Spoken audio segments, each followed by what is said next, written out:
Selamat pagi bapak-bapak, ibu-ibu, saudara-saudariku yang kekasih. Selamat hari Minggu. Doa dan harapan saya kekuatan Tuhan, urapan Allah menyertai kita semua. Dan terutama istri saya yang lagi di Bogor. Tuhan Yesus memberkatimu sayang. Ya, dia lagi merantau menemui ponakannya karena ada perlu. Ya, jadi puji nama Tuhan. Kalau di pagi ini kita akan mendengarkan firman Allah di dalam Matius 28 ayat yang ke-18 sampai dengan ayat yang ke-20. Tetapi saya akan membacakan dalam bahasa Yunani, dalam bahasa Yunani modern. Ya, pembacaannya dalam Yunani modern. Demikian bunyi Pak firman Allah, "Kei proselton o Yesus elali sen aptis legon edotimi fasa exousia en urano ke epitis yis." Ya, G itu bertemu dengan Ipsilon, ya, bertemu dengan Ita, bukan Ipsilon, bertemu dengan Ita, itu dibacanya menjadi Y, bukan G, jadi Yis. Ya, kalau huruf ini bertemu dengan Ita dan Epsilon, maka dia akan dibaca Y. Kalau dia bertemu dengan yang lain, maka dia dibaca dengan G. Jadi dia Yis. Oke, kita lanjutkan. Porenten des un matite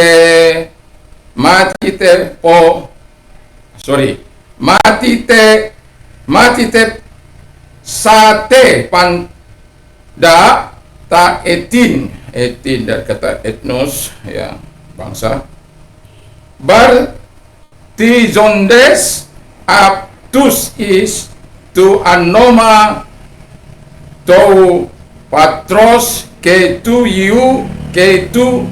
ayu prepmatos idas kontes aptus tirein panda osa epetilamin umin ke idu igomet imon imi pasas simeras ostis suntelias ton eunos. Ya, demikian bunyi firman Allah.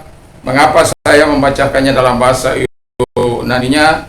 Karena ada satu hal yang saya akan soroti di situ. Kalau kita, ini adalah amanat Tuhan Yesus Kristus, khususnya ayat yang ke-18, walaupun saya akan menerangkan yang lain, tapi satu kata itu saya sangat terkesan dengan apa yang Tuhan katakan, bahwa dikatakan di ayat 18, bahwa khususnya di ayat yang ke-18b dikatakan di situ 18, edoti mi fasa exousia en urano ke epitis yis. Jadi di sana kata yang saya soroti adalah exousia. Jadi exousia itu dimaksud dengan yang pertama adalah authority, atau yang dikatakan wewenang. Dalam bahasa Indonesia dikatakan di sana, kalau dalam terjemahan yang ini, dalam kamus ini, kitab suci Injil ini, maka di sana ada kata wewenang, ya.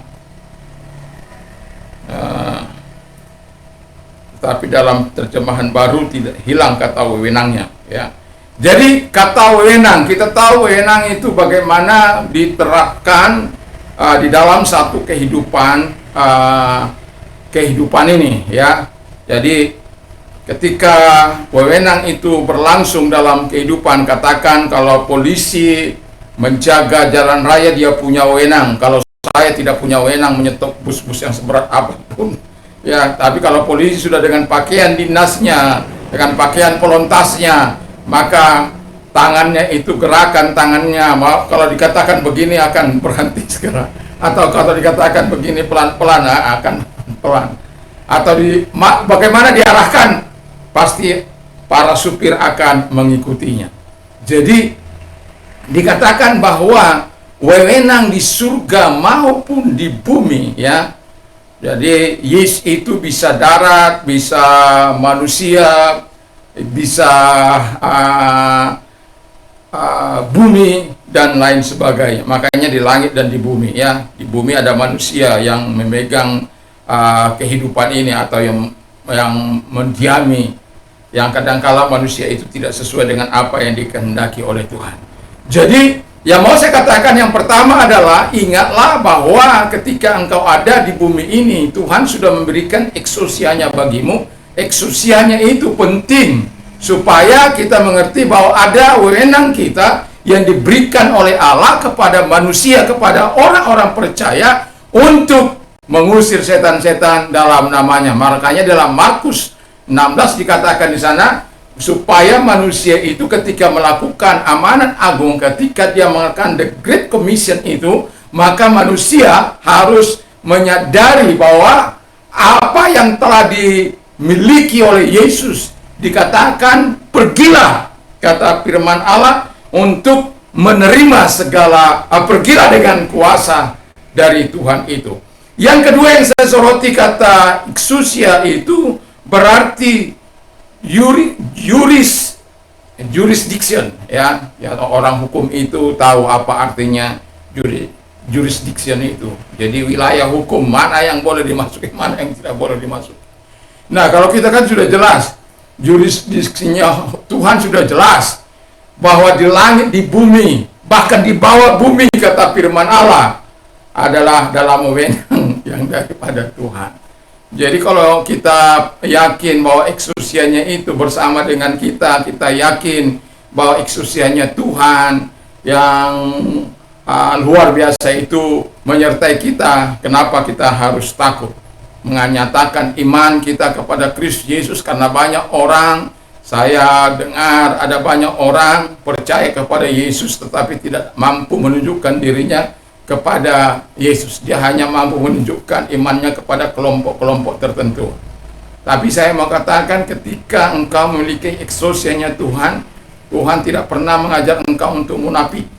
Tuhan tidak pernah mengajar engkau untuk menyangkal dalam waktu tertentu dan mengakuinya dalam waktu tertentu. Allah tidak pernah mengajar engkau menjadi munafikun. Allah tidak pernah mengajar kita untuk menjadi orang-orang munafik. Kita tahu mana wilayahnya Tuhan, kita tahu mana kehendak Tuhan dalam kehidupan kita. Saya tidak panjang-panjang karena ada banyak ada beberapa. Terus yang kemudian adalah power. Makanya ada wewenang, ada power, ya. Ada kuasa yang menyertai dari wewenang itu. Sehingga ketika hakim dengan wewenangnya memutuskan sesuatu, makanya kalau dia dikatakan akan dihukum 10 tahun, itu akan berjalan 10 tahun. Kalau hakim katakan bebas, dia akan bebas. Ada wewenang dan kekuasaan yang menyertainya, yang diberikan oleh negara kepada dia. Jadi kalau hakim itu, makanya hakim itu perlu hakim yang betul-betul dilandasi dengan hati nurani. Ada banyak hakim tidak berlandas kepada hati nurani, menerima suap dan melakukan ketidakadilan. Ada banyak yang sudah kita saksikan. Tetapi sebagai hakim yang adil, Tuhan itu sebagai hakim yang adil, dia akan memutuskan dengan kekuasaannya, dengan wewenangnya, tanpa memandang muka, hidung, atau apapun itu, apa ras kita, dia tidak akan memandang itu. Dia akan memandang sebagaimana apa yang kau lakukan, apa yang kau perbuat, apa yang engkau katakan, apa yang kau pikirkan dalam kehidupanmu. Karena kadang-kala banyak orang memikirkan sesuatu yang tidak diketahui orang, hanya kita yang mengetahui. Tetapi Tuhan tahu semua apa yang kita pikirkan. Kehidupan kita ini dalam wilayah hukumnya Allah. Jadi tidak bisa, makanya firman Allah katakan kita ini tidak bisa bersandiwara di hadapan Allah. Yang paling miris kita hari-hari ini, Kalau saya mendengar dari channelnya Pak Dewan itu ya, Pak Dedi Mulyadi, dengan peristiwa seorang ulama, katakan seorang guru agama yang memperkosa, merudah paksa para santrinya. Saya tidak tahu seberapa banyak orang, tetapi yang jelas dikatakan dari cerita itu ada 12 orang yang sudah nyata ya. Kita belum tahu karena sudah berjalan cukup lama. Yang saya sangat miris adalah ketika anak-anak itu dibuat di sebuah panti yang mendapatkan belas kasihan Allah, mendapatkan belas kasihan dari orang-orang di sekitarnya. Saya tidak tahu bagaimana mereka merekayasa ini anak-anak, apakah dikatakan anak yatim piatu atau anak apalah namanya. Yang mau saya katakan adalah, kok manusia dibuatnya jadi peternakan itu, peternakan anak, untuk mendapatkan dukungan dana dari masyarakat, dari pemerintah. Kok ada peternakan anak? Apa tidak sadis, apa tidak biadab? Umur 13 sampai 17 tahun atau 16 tahun. Aduh. Di mana hati nuraninya? Di mana pikirannya? Di mana ketokohannya? Di mana agama yang diajari tentang moralnya? Kalau kita melihat bukan 1-2 kasus yang seperti ini, bukan berarti tidak ada pendeta yang melakukan hal seperti itu, bukan. Tapi yang membuat kita ini sampai, bagi saya itu sebuah hal, selama ini saya tidak pernah mengorek-ngorek yang seperti itu. Tapi ini karena saya anggap itu sebuah peternakan manusia, dibuat sebuah digauli, terus kemudian anak-anak itu dibuat untuk dititip di yayasannya sendiri. Lalu kemudian itu anak-anak pakai alasan padahal anaknya sendiri. Apa tidak jahat itu? Apa tidak biadab itu? Satu-satunya manusia di bumi ini mungkin. Ini namanya inventor of evil, penemu kejahatan. Itu biasanya, itu kalau orang seperti itu udah berkolaborasi dengan iblis. Bayangkan, anak-anak yang dididiknya memang sih gratis, tidak bayar. Tapi jangan gitu dong.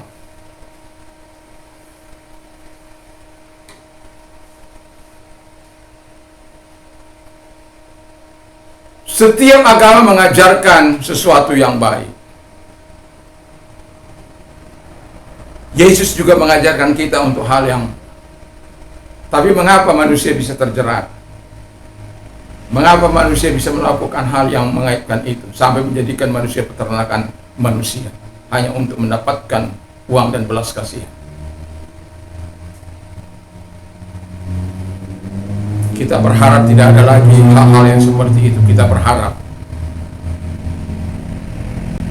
Dan Tuhan, kepada kita orang-orang percaya, Tuhan memberikan eksusianya bagi kita untuk bisa hidup berdasarkan apa yang dikehendaki. Itu sebabnya kita tidak diajar untuk mengikuti arahan atau ketaatan kita kepada manusia. Kita tidak diajar untuk taat kepada para pendeta. Bukan berarti kita mengangkangi pendeta, bukan. Tapi kita diajar untuk sungguh-sungguh hidup bersama dengan Tuhan, taat kepada Allah. Dan kemudian karena ketaatan kita kepada Allah, kita akan memberikan apresiasi kita, penghargaan kita, kehormatan kita, kepatuhan kita kepada orang-orang yang mengajar kita. Itu hukumnya. Makanya saya katakan, kalau orang kasihnya kepada Allah itu sungguh, maka dia akan melakukan sebagaimana yang diharapkan oleh Tuhan. Bisa terjemah? Bisa.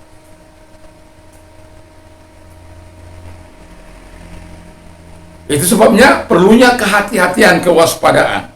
Jadi itu, bahwa manusia itu diberikan kuasa untuk hidup sesuai dengan apa yang diinginkan oleh Tuhan. Right, hak. Kalau dalam 1 Yohanes 12 dikatakan di sana, kalau dalam bahasa Inggrisnya diberikan hak untuk menjadi anak-anak Allah. Itu sebabnya kita memanggil dia Bapa. Memanggil dia Bapa, kita panggilnya sebagai anak. Jadi kita punya hak hak dari Bapa. Bayangkan seorang ketika orang tua dari Christine Onassis menyerahkan seluruh kekayaannya kepada anaknya, tapi kemudian anaknya tidak bisa mengelolanya, justru anaknya bunuh diri dan mengakhiri kehidupan.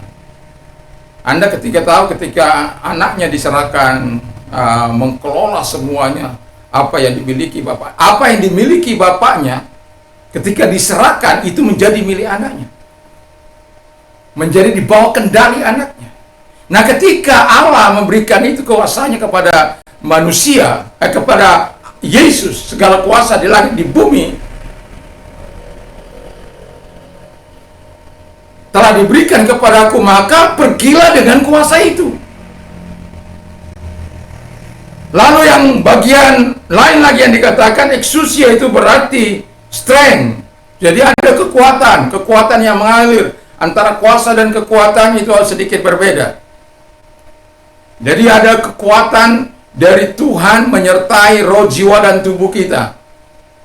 Ada kuasa dalam mulut kita untuk memerintahkan setan-setan keluar dalam nama Yesus. Jadi kita memerlukan semuanya itu. Dan kata satu kata exousia dari Tuhan. Lalu kemudian dikatakan juga yang sebagai terakhir adalah liberty, kemerdekaan. Di mana ada roh Allah, di mana ada Yesus, di situ ada kemerdekaan. Ini yang mau saya katakan. Mengapa manusia menjadi pelaku dosa? Karena mereka belum dimerdekakan. Mengapa orang melakukan kejahatan atas nama agama? Karena mereka belum dibebaskan. Kuasa Tuhan yang membebaskan. Jadi ada opla, dalam bahasa Yunaninya opla amartia opla adikias ti amartia. Jadi senjata kejahatan, senjata kelaliman, senjata senjata kejahatan, ya. Kalau orang tidak nanti baca dalam Roma 6 ayat yang ke-12 di sana, 13, ya. Jadi kalau manusia tidak dibebaskan, mereka akan menjadi budak dosa. Nah, itu seperti itu tadi. Bayangkan selama 5 tahun dia memproses anak-anaknya itu. Dan bisa Anda bayangkan, kita tidak tahu apa yang sudah tamat-tamat itu, bagaimana kita nggak tahu. Kita nggak tahu.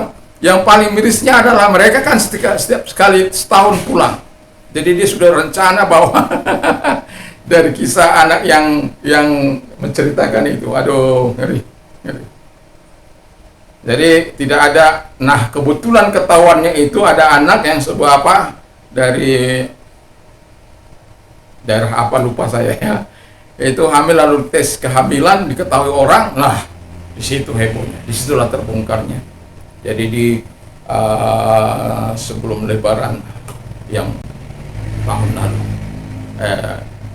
yang tahun ini di bulan Mei itu. Aduh.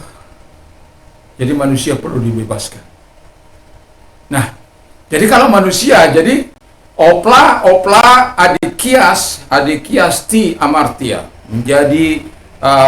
menjadi senjata kejahatan, kelaliman, ketidakadilan dari dosa.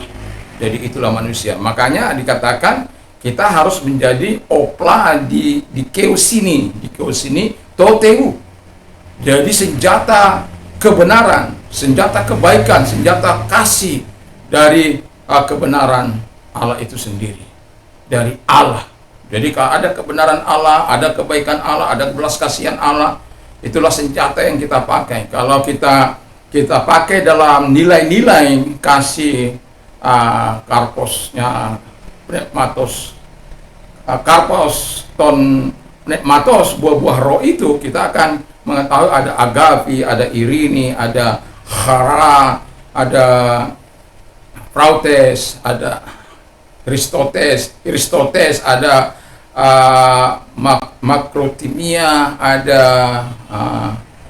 itu makrotimia itu apa, ketahanan, kesabaran, lalu kemudian panjang sabar, itu makrotimia. Baru agathos ini itu kebaikan. Ada protes itu belas kasihan, kemurahan, apa yang baik itu. Lalu kemudian ada pistis, ada iman, ada kepercayaan, lalu kemudian ada ingratia. Itulah buah-buah roh, pengendalian diri dari Tuhan.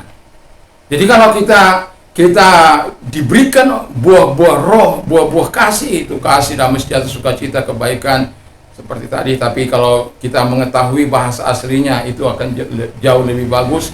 Kita bisa mengerti arti makna yang sedalam, seperti hara itu sumber kebahagiaan, sumber sukacita, sumber kesenangan, sumber artinya ketika Tuhan memberikan hara kepada kita, luar biasa.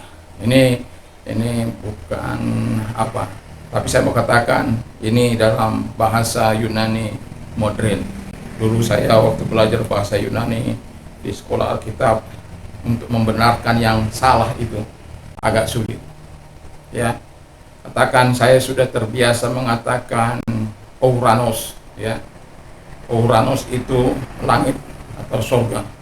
Jadi kalau kadang-kala untuk membenarkan itu, pronunciation-nya omikron ketemu epsilon menjadi u, ya, bacanya Uranos, bukan Ouranos. Tapi kadang-kala kita harus membaca seperti agape.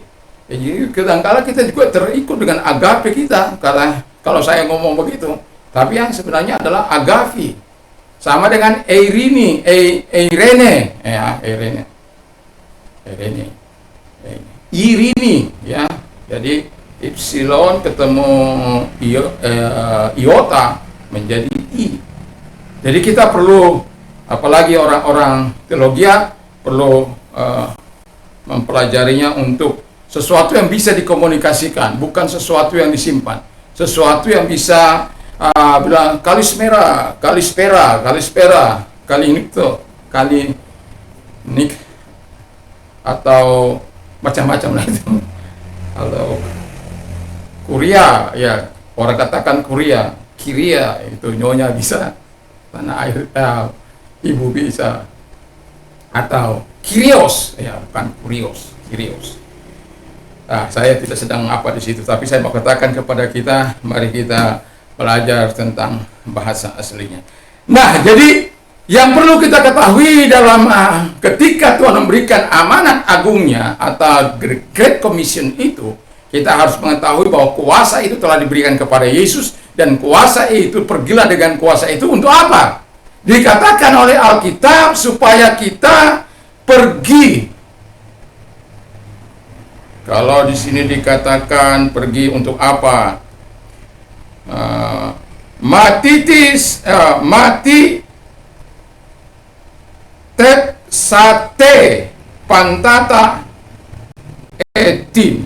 Ya, jadi menjadikan semua bahasa itu, segala bangsa murid Tuhan, menjadikan murid segala bangsa. Jadi dengan kuasa itu kita menjadikan murid segala bangsa.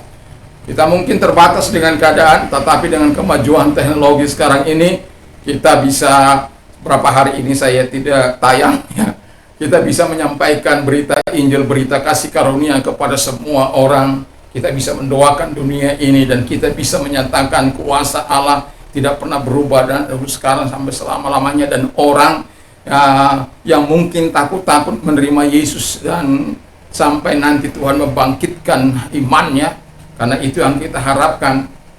Mereka mengalami pertemuan, kadangkala mereka mendengar Injil itu di kamar mereka tersembunyi hanya dengan memakai headset mereka, dan kita sudah banyak mendengar kesaksian mereka yang menerima Yesus sebagai Tuhan dan Juru Selamat mereka, bagaimana mereka mengalami lawatan Allah. Karena firman Allah katakan menjadikan murid, ya, bukan menjadikan yang lain, menjadikan murid. Kenapa? Murid itu akan selalu belajar, akan selalu taat kepada gurunya. Guru kita itu siapa? Yesus Kristus. Dan itu penting. Jadi ketika kita menjadikan semua bangsa ini menjadi murid Kristus, semua bangsa menjadi murid Kristus, itu akan membuat bangsa-bangsa akan jauh lebih baik. Itu sebabnya kenapa kejahatan semakin merajalela, karena tidak ada kemerdekaan dari dosa mereka. Makanya Yesus sudah katakan, aku berikan engkau liberty dengan exousiaku. Jadi kalau Tuhan memberikan exousianya, ingatlah bahwa ada jurisdiksinya Tuhan kepada yang menyertai kita. Jurisdiksinya Tuhan, wilayah Tuhan itu langit dan bumi, bawah bumi, dan seluruh alam semesta. Itu dia punya, dan itu sebabnya kita hanya melakukan apa yang diperintahkan oleh Allah, yaitu setelah kita mengetahui exousianya Allah, sehingga kita tidak perlu takut untuk memberitakan kasih karunia kepada banyak orang, atau melalui media, pakailah. Saya tidak pintar sebenarnya memakai Facebook, memakai Instagram, apalagi itu Twitter. Jadi ada saya di Facebook, tapi nggak pernah saya tahu bagaimana. Ini generasi baby boomer di tahun 64. Jadi kalau ini bisa tayang, itu bukan karena saya, karena anak-anak saya. Jadi dengan segala keterbatasan alat, ya masih bisa menyampaikan kebenaran firman Allah. Tapi saya masih bersyukur dengan situasi. Jadi kalau Anda katakan kenapa bisa ini, itu bukan karena saya memakai tenaga orang, memakai anak saya untuk merekam. Dan walaupun saya sebenarnya ingin bisa live ya, tapi ya begitulah ya. Lalu jadi kita untuk menyatakan atau menjadikan bangsa menjadi murid Tuhan Yesus Kristus, bukan murid saya ya. Makanya kalau ada orang sampai stres kan kehilangan murid-murid ya, janganlah ya jangan stres. Lalu yang kemudian kata firman Allah, yang kemudian dikatakan bapti zondes actus esto onamo ton patros keitu iu pneumatos. Dari kata orang sering katakan hagios ya, masih ingat hagios ya. Dulu saya bilang Roh Kudus itu ya hagios ya, hagios pneumatos ya. Itu kalau dulu ketika saya belajar pertama kali bahasa Yunani, sebelum saya tahu mengenal alat-alat yang sekarang serba canggih ini. Jadi kalau kita hanya terlalu menyediakan waktu kita saja untuk banyak mendengarkan pronunciation dari orang-orang Yunani, atau ketika kita belajar bahasa Greek ini. Jadi kita mendengar dari kata mereka bagaimana supaya kita bisa menggunakan bahasa ini sebagai bahasa sehari-hari juga dalam kehidupan kita. Dan ketika kita ketemu mungkin dengan orang Yunani, kita bisa mengalahkan Yasas ya. Lalu kita bisa Tikanis, apa kabar? How are you? Ime Purikawa, saya baik-baik. Isi kamu gimana? Haleluya. Ya. Nah, Etsi Soso ya. Jadi atau Ego den Ime Polikana, aku tidak begitu baik gitu, tidak begitu sehat gitu ya. Ya, belajar. Puji nama Tuhan. Lalu kemudian dikatakan, ketika kita dikatakan pertama adalah menjadikan semua bangsa murid. Jadi kalau kita sebagai orang percaya, pastilah kita ya memberitakan Injil kasih karunia itu. Lalu kemudian dikatakan baptislah mereka dalam nama Bapa. Di sinilah pertama kali Trinitas itu diucapkan oleh Allah sendiri ya. Jadi Di sana dikatakan kalau dalam bahasa Inggrisnya bukan in the names ya, tapi in the name ya. Jadi di dalam nama Bapa, Anak dan Roh Kudus. Kalau di dalam bahasa Noma atau Patros, K2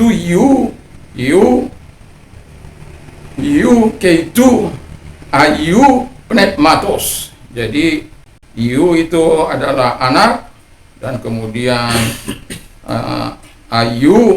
pneumatos itu adalah Roh Kudus. Jadi saya sering katakan kepada murid saya, kalau kamu belajar bahasa, belajarlah bahasa yang benar, yang menurut pronunciation.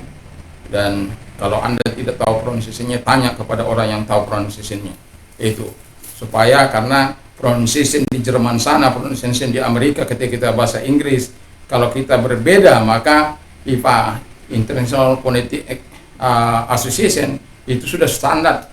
Jadi dimanapun orang berbahasa Inggris, ketika mereka menggunakan standar itu, mereka orang akan mengerti. Tapi kalau kita menggunakannya sendiri, sama dengan bahasa Yunani, kalau kita menggunakan dengan cara bahasa Indonesia, nanti ketemu dengan orang Yunani, kita tidak bisa berbuat apa-apa. Jadi kalau kita belajar dengan benar bahwa bahasa yang mereka berikan ini dalam bahasa Alkitab ini bisa digunakan untuk bahasa sehari-hari. Dulu ada orang berkata yang mengajar bahasa Yunani, bahwa bahasa Yunani dan Alkitab ini tidak bisa digunakan dalam percakapan sehari-hari.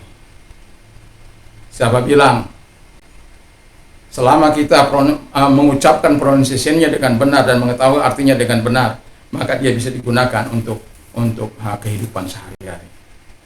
Karena ini dulu bahasa sehari-hari dari manusia itu sendiri. Bayangkan dari tahun 800 sebelum Kristus kepada, kalau nggak salah, 600 setelah Kristus. Jadi cukup panjang rentang waktu menggunakan bahasa ini. Jadi makanya dia menjadi daily speaking ya pada waktu itu.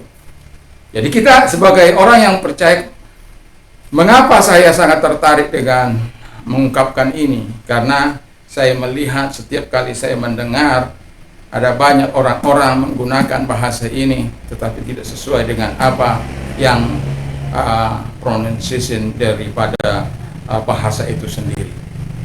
Mari kita belajar bahasa, gunakan pronunciation yang tepat.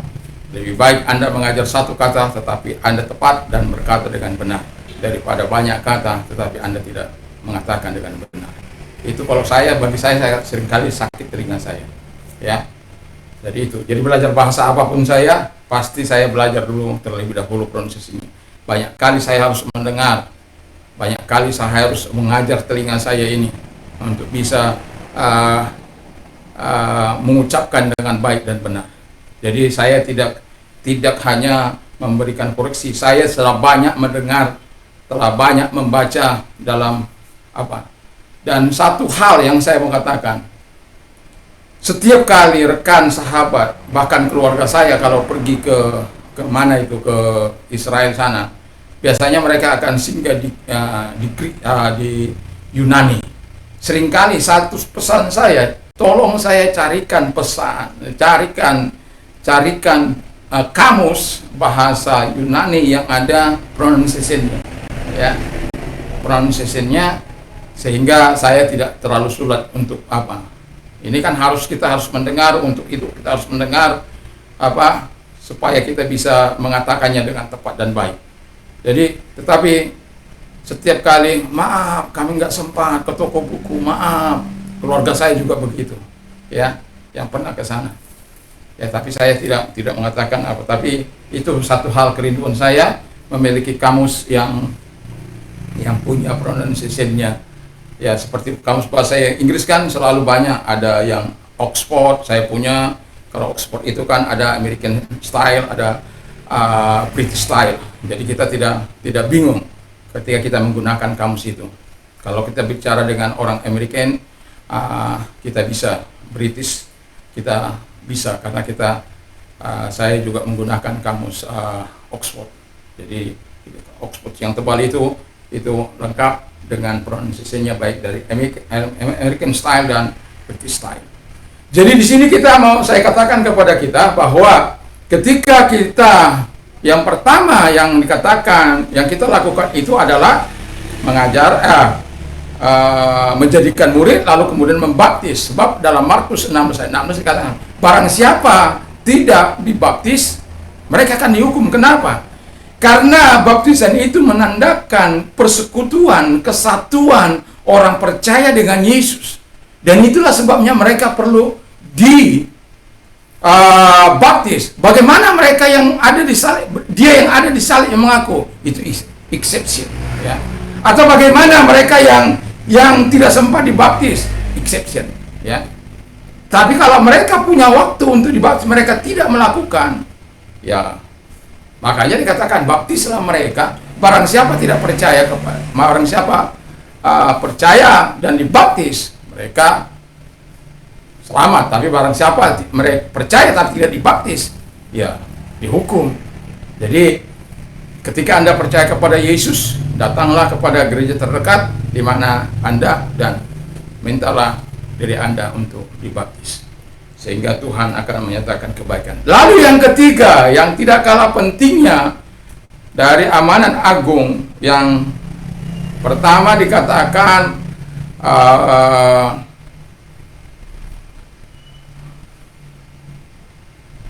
menjadikan mereka menjadi murid, ya,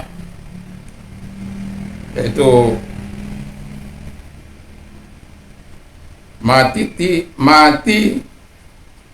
tep sate pantata etin. Lalu kemudian baptizontes aptos eiton anomah to patros ke tu ayu pneumatos. Lalu kemudian ayat 20-nya didas kondes aptus terein pasa osa epentele ine ti lamin. Kadang-kala mata ini sudah mulai ya, eneti lamin imin, ya, haleluya.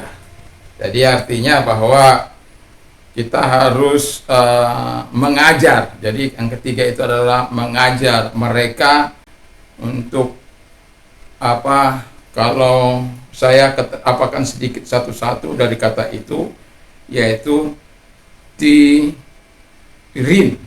Tirin itu adalah, ya, tirin, ya. Nah, ini seperti apa kalau kita tidak hati-hati, karena itu epsilon ketemu iota, jadi itu tirin. Kadangkala karena kalau kita tidak waspada, kita akan mengikuti terein, ya. Tapi kalau kita sudah itu epsilon ketemu iota, maka dia akan dibaca i, ya, demikian. Atau sama dengan alfa ketemu epsilon. Tadi ingat epsilon, ya, epsilon itu e, epsilon itu u, supaya kita bisa membedakannya. Jadi lalu kemudian di situ dikatakan bahwa mana ini? Mau saya katakan Uranus tadi itu. Jadi dia ketika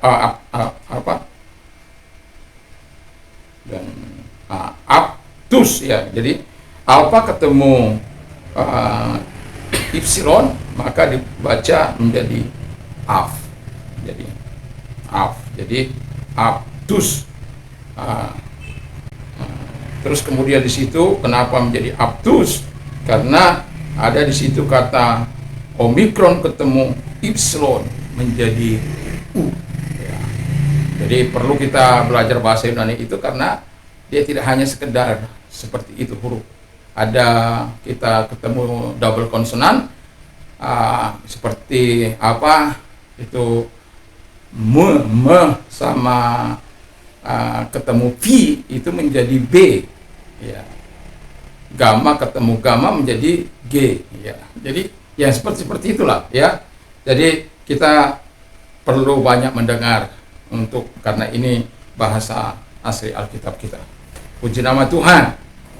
Nah, jadi kalau kita di sini saya katakan tadi, saya masuk ke poin 2 dulu. Ada satu hal yang saya katakan tadi, saya katakan kalau dikatakan di dalam bahasa bahwa inilah pertama kali Trinitas Allah, maka saya mau katakan begini, bahwa Allah pernah berkata, Shema Israel, dengarkanlah Israel, bahwa Adonai Eloheinu, jadi bahwa Tuhan adalah sesembahan kita, Lalu kemudian Adonai Echad, kadang-kala agak susah, ruah, ya. Jadi menyatakan itu agak susah, atau seperti baruch, itu seperti terpuji atau diberkati, ya. Jadi memang ya seperti itu. Jadi bahwa Allah itu Esa. Ada kalau dalam bahasa Arab dikatakan kul wallahu ahad. Jadi katakanlah bahwa dialah Allah yang Esa. Allahu Somad, malah tempat kita bergantung. Tempat kita bahwa Tuhan itu tempat kita menyembah. Artinya bahwa Allah yang kita sembah bukan Allah yang tiga, bukan Allah yang tiga tapi satu tapi tiga. Dia tidak terlepas. Makanya di situ nggak in the names, nggak di dalam in the name, atau dalam bahasa Yunani kita akan jelas kalau dia tunggal, itu akan kita jelas lihat. Jamak kita akan lihat jamak. Misalnya logos, maka menjadi logoi, ya, sebenarnya logoi, tapi bacanya logi. Jadi logos kalau dia menjadi jamak, nah Alkitab kita anoma, jadi dia itu single. Jadi kalau dikatakan di dalam nama Bapa, Anak dan Roh Kudus, itu tidak ada. Kalau dikatakan dalam anomai mungkin gitu, atau anomi mungkin akan jadi berbeda lagi. Tetapi bukan itu yang ditaruh, ya. Bukan tunggal, bukan jamak tapi tunggal. Jadi Bapa, Anak dan Roh Kudus itu satu kesatuan, yang satu hakikat yang tidak bisa dipisah-pisahkan. Dia memang Esa. Jadi kalau kita berkata kosong dong ketika dia ada di bumi, ya.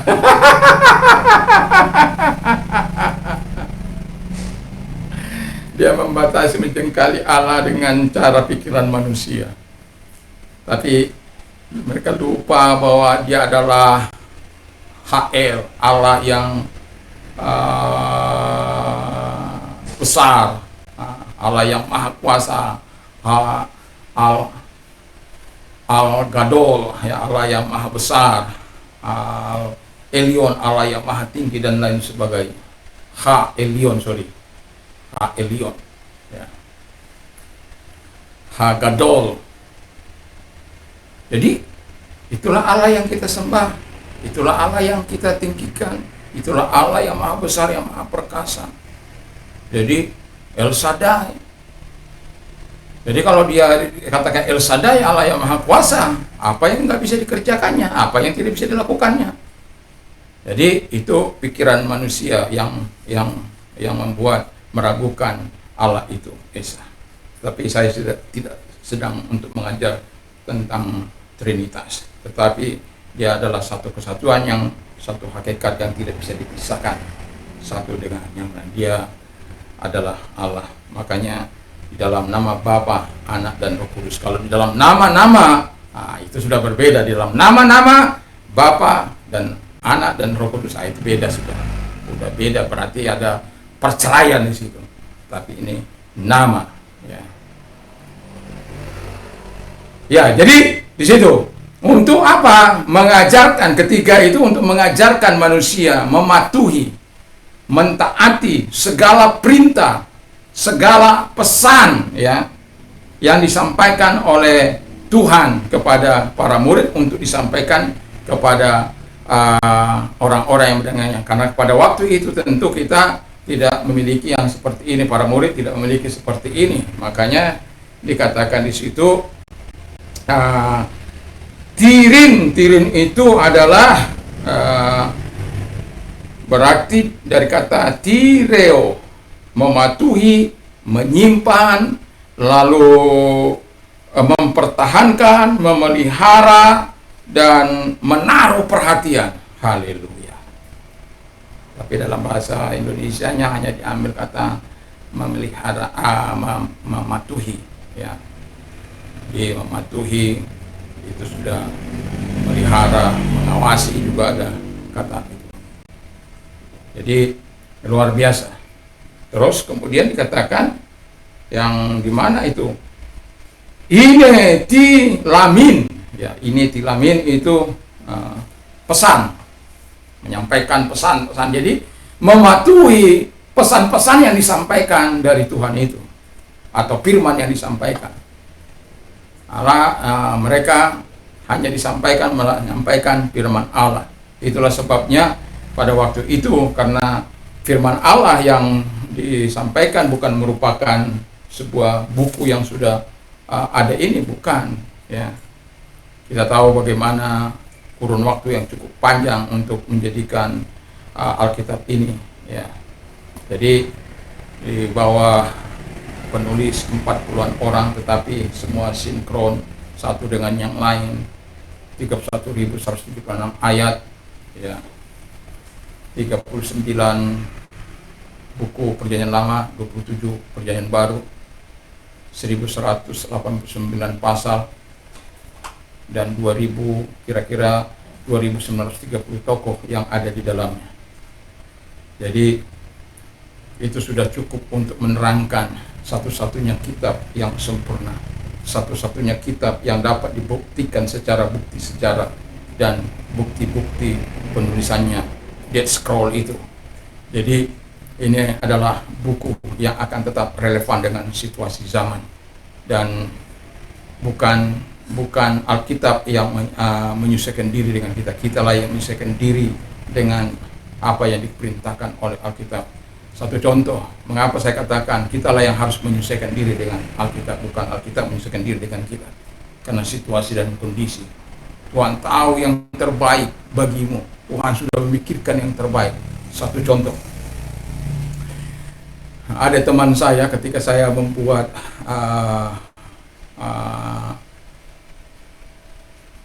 anggaran ADART dari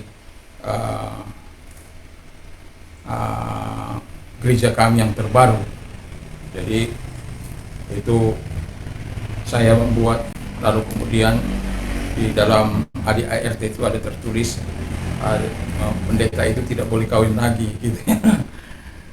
Kalau terkecuali dia mati salah satu matilah, gitu ya. Tapi kalau masih hidup dia tidak boleh kawin lagi. Tapi dia tetap bisa melayani. Tetapi kalau dia melayani dan melayani lalu menikah, dia harus meninggalkan pelayanan itu. Kalau istrinya masih hidup atau suaminya masih hidup, dia nggak bisa. Lalu seorang teman saya bilang ini, cobalah dipikirkan itu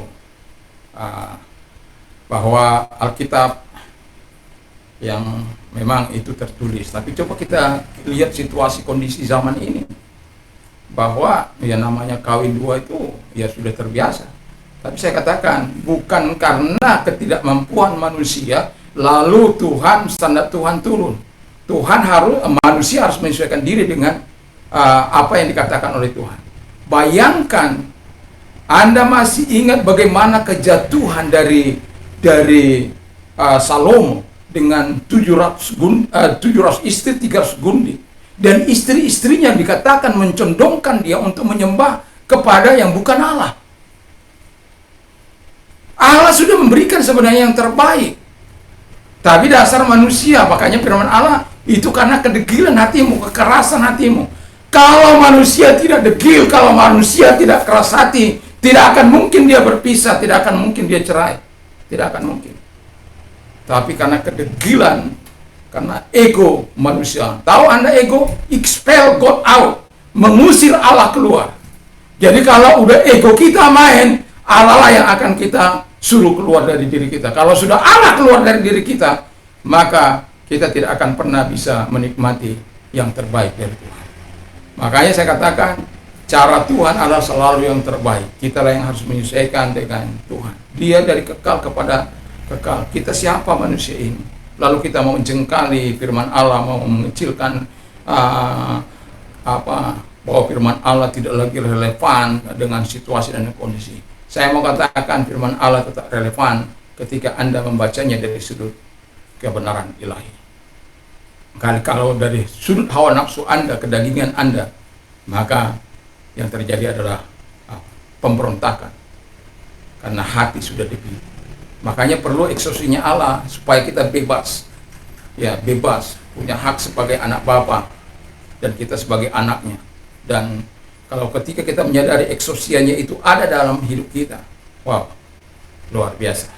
Dan itulah yang mau saya katakan, ketika kita sudah menyadari bahwa selalu eksosia itu ada di tangan Tuhan dan Tuhan memberikan itu kepada gerejanya, dan tugas kita adalah mari kita menjadikan semua bangsa murid, lalu kemudian membaptis mereka dalam nama Bapa, Anak, dan Roh Kudus, lalu mengajar mereka tentang kehendak atau firman Allah dalam kehidupan mereka, sehingga mereka melakukan yang terbaik dan nama Tuhan dipuji dan dipermuliakan. Salah satu yang kita gunakan, yang bisa kita gunakan, kalau Anda bisa menggunakan Twitter, gunakan Twitter Anda untuk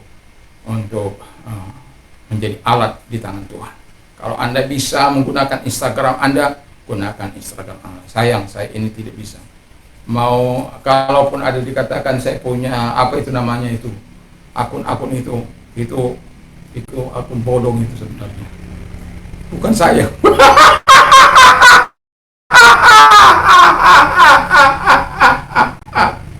Tapi bukan berarti saya tidak mengakuinya. Makanya saya bikin di situ nama saya asli, Joner Simanjuntak, pendeta. Tidak ada kepalsuan di situ. Jadi kalau orang sudah langsung lihat itu pendeta.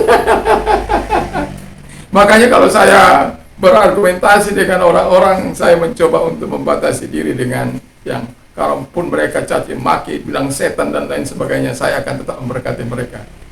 Karena Tuhan mengajar kita untuk itu. Dan pada akhirnya, kalau kita terus mengajarkan hal-hal yang baik, mereka bisa mengerti. Itulah kehebatan kita. Kita punya eksosia dari Tuhan. Haleluya. Masih ingat apa itu jurisdiction, hak hukum, lalu kemudian authority, lalu kemudian power, kekuatan, kuasa, lalu kemudian right, hak, ya. Nah, kalau Anda tidak punya hak, tidak. Lalu kemudian punya strength, ya, kekuatan, bayangkan Anda sakit-sakitan, nggak bisa ada khotbah melalui itu juga nggak bisa. Tapi dengan kekuatan Allah, yang strength-nya Allah, kita akan selalu bisa melakukannya. Walaupun dalam beberapa hari ini saya lagi tidak tayang, ya, tetapi bukan karena saya menyerah, bukan. Ya. Hanya saja kadangkala kita mempersiapkan diri, tapi inspirasi itu sulit kita bisa mengungkapkannya, ya. Sulit kita untuk bisa menyatakannya. Ada saat kita begitu berapi-api, tapi ada saatnya. Bukan saya tidak berdoa, bukan saya tidak apa, tetapi kadangkala ada kebuntuan. Apakah itu? Jadi perlu menenangkan diri saya, ya, untuk sehingga kita terus bisa fresh di hadapan Tuhan, menyampaikan kebenaran-kebenaran firman Allah untuk Allah dimuliakan di dalam kehidupan ini. Sehingga ketika kita melakukan the Great Commission atau amanat agung, jangan pernah kita lupakan bahwa kita memiliki eksosianya Allah yang sangat dahsyat dan sangat luar biasa. Kadangkala orang tidak menyadari eksosianya Allah yang begitu dahsyat dan luar biasa, sehingga mereka bisa mempermainkan. Oh, kamu boleh percaya, tapi kamu boleh dengan agama lama. Saya nggak bisa itu, ya. Ketika eksosianya Allah membebaskan dia, dia akan tampil sebagai singa Yehuda. Dia akan bisa menyatakan. Tapi kalau karena rayuan, karena bujukan, iman, makanya kita lihat bagaimana mereka mengalami pertemuan dengan Tuhan, baik di kamar mereka, baik melalui pembacaan firman Allah. Justru mereka keluar sebagai pemenang yang sangat luar biasa. Karena apa? Kehadiran Allah untuk menguatkan mereka. Bukan bujukan manusia untuk membuat mereka percaya, tapi kehadiran Allah membuat mereka yakin, membuat mereka percaya, sampai dianiaya, diusir, diintimidasi, mereka tetap percaya kepada Yesus. Karena apa? Mereka mengalaminya sendiri dengan Tuhan. Dan itulah sebenarnya yang kita harapkan, supaya mereka semua mengalami Kristus di dalam kehidupan ini, mengalami perjumpaan dengan Yesus, sehingga mereka menjadi alat-alat yang baik di tangan Tuhan, sama seperti si Petrus. Petrus juga sama seperti tapi yang sangat saya mau katakan itu adalah si Paulus. Saulus, bagaimana Tuhan menjadikan dia menjadi alat yang sangat luar biasa, menjadi alat di tangan Tuhan. Jadi biarkan kita terus melakukan yang terbaik dalam kehidupan kita, untuk kita melakukan amanat, menyampaikan firman Allah dalam kehidupan ini. Sehingga pemberitaan kita bukan soal pemberitaan tentang diri kita, baik melalui YouTube, tetapi memberitakan siapa itu Yesus, siapa itu penyelamat, siapa itu penolong, siapa itu sumber berkat, sumber kebahagiaan, sumber kedamaian, sumber damai sejahtera, yaitu dirinya itu. Jadi kalau Tuhan memberikan itu kepada kita, ada kemampuan kita menggunakan alat-alat itu. Jangan alat-alat itu menjauhkan kita dengan Tuhan. Anda tahu alat ini mana? Oh enggak, itu ya karena dipakai. Jadi alat-alat itu jangan kita pakai untuk menjauhkan kita dari Tuhan, tapi justru alat itu kita pakai untuk menjadi alat di tangan Tuhan. Banyak kali alat ini dipakai untuk menunjukkan diri mereka dengan berjam-jam bisa bermain itu, tapi menyampaikan firman Allah melalui Twitternya, melalui Instagramnya, melalui apa, Facebooknya, melalui khotbahnya, itu nggak pernah. Hanya mengatakan selamat pagi, Tuhan Yesus memberkati, mungkin begitu, ya. Kadang-kadang saya bagaimana mengetik ini, kadang-kadang saya minta anak saya ngetik, kalau saya apa. Nah, tapi kalau sudah memberikan komentar-komentar itu, saya sudah minta ajar dari anak saya bagaimana caranya gitu. Ya, bagaimana caranya memberikan komentar. Kalau membalas di membalas, makanya saya enggak istilahnya kalau membalas itu WhatsApp itu. Itu belum saya belajar bagaimana membalas. Jadi karena ada selalu istri saya tapi kalau Anda suruh saya menggunakan itu, saya nggak tahu. Misalnya video call saja, mana? Dasar gaptek. Gaptek lu, Simon. Ya. Udah zaman canggih kamu masih begitu terus. Ya sudahlah.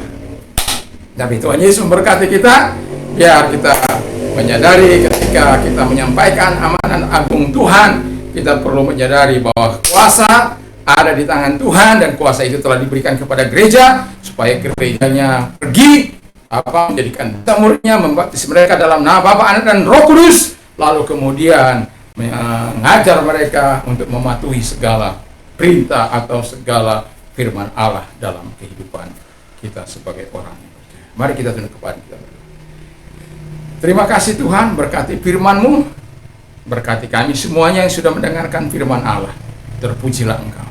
Kami sungguh bersyukur, kami berterima kasih bahwa Tuhan adalah Allah yang baik, Allah yang luar biasa dalam kehidupan ini. Kami yakin dan kami percaya kepadamu Tuhan, bahwa Tuhan melakukan yang terbaik dalam kehidupan kami, dan biarlah Tuhan kami belajar mentaati firman-Mu, apa yang bisa kami gunakan kalau kami orang yang memiliki iman. Tuhan, biarlah kami terus bertumbuh, berkembang, dan bisa menggunakan alat-alat yang punya teknologi canggih ini Tuhan, atau alat-alat yang canggih ini Tuhan Yesus bisa kami gunakan untuk membangun, menggunakannya untuk kemuliaan bagi Bapak bukan alat itu menjauhkan kami dari Tuhan, tapi alat itu membangun semangat kami, membangun kerohanian kami lebih lagi untuk menyampaikan firman Allah kepada dunia. Kami tahu ada banyak sahabat-sahabat kami, rekan-rekan kami yang berlomba-lomba terus menyampaikan kebenaran-kebenaran firman Allah. Doa dan harapan kami, biarlah Tuhan mempertemukan dengan orang-orang yang mungkin membutuhkan, dan mereka mungkin yang sedang putus asa, mereka mendapatkan lawatan dari Tuhan. Terima kasih Bapak di surga, sahabat-sahabat kami sebagai YouTuber juga mereka, Tuhan memberkati dengan tujuan yang jelas bahwa kami hanya ingin menyampaikan firman Allah itu, menyampaikan kebenaran-kebenaran firman Allah supaya manusia hidup melakukan apa yang dikehendakinya, bukan melakukan apa yang bejat, bukan melakukan apa yang jahat di mata Tuhan. Kami tidak mau menjadi alat-alat kejahatan, tapi kami mau menjadi alat-alat kebenaran di tangan Tuhan. Terima kasih, kami bersyukur dalam nama Tuhan Yesus Kristus. Yang lemah Tuhan kuatkan, yang sakit Tuhan sembuhkan dalam nama Tuhan Yesus Kristus. Dan anak-anak muda diberkati oleh Tuhan, diberikan mereka kekuatan daripada Allah, dan juga kepada mereka-mereka yang menerima Yesus sebagai Tuhan, lawati mereka dan kuatkan iman mereka sehingga mereka betul-betul hidup seturut dengan kehendak Bapa, dan mereka-mereka yang mengalami penyerahan diri kepada Tuhan dan mau mengalami terobosan dalam hidup mereka seperti Paulus datang kepada mereka, pakai mereka sebagai alat Tuhan. Terima kasih Bapa di surga, kami sungguh bersyukur, kami berterima kasih di pagi ini, dan biarlah ibadah kami menjadi berkat bagi kami semua, dan bagi mereka-mereka yang mungkin akan mendengarkan di masa-masa yang akan datang. Terima kasih, kami sungguh bersyukur, kami berterima kasih dalam nama Tuhan Yesus Kristus. Kami bersyukur dan kami berdoa. Haleluya. Sekarang Bapak Ibu Saudara-saudara kasih dalam Tuhan Yesus Kristus, pulanglah dengan membawa damai sejahtera daripada Tuhan Yesus Kristus, kecintaan Bapa dalam surga, persekutuan kuat kuasa Roh Kudus menyertai mulai saat ini sampai maranatha dalam nama Yesus. Amin. Tuhan Yesus memberkati.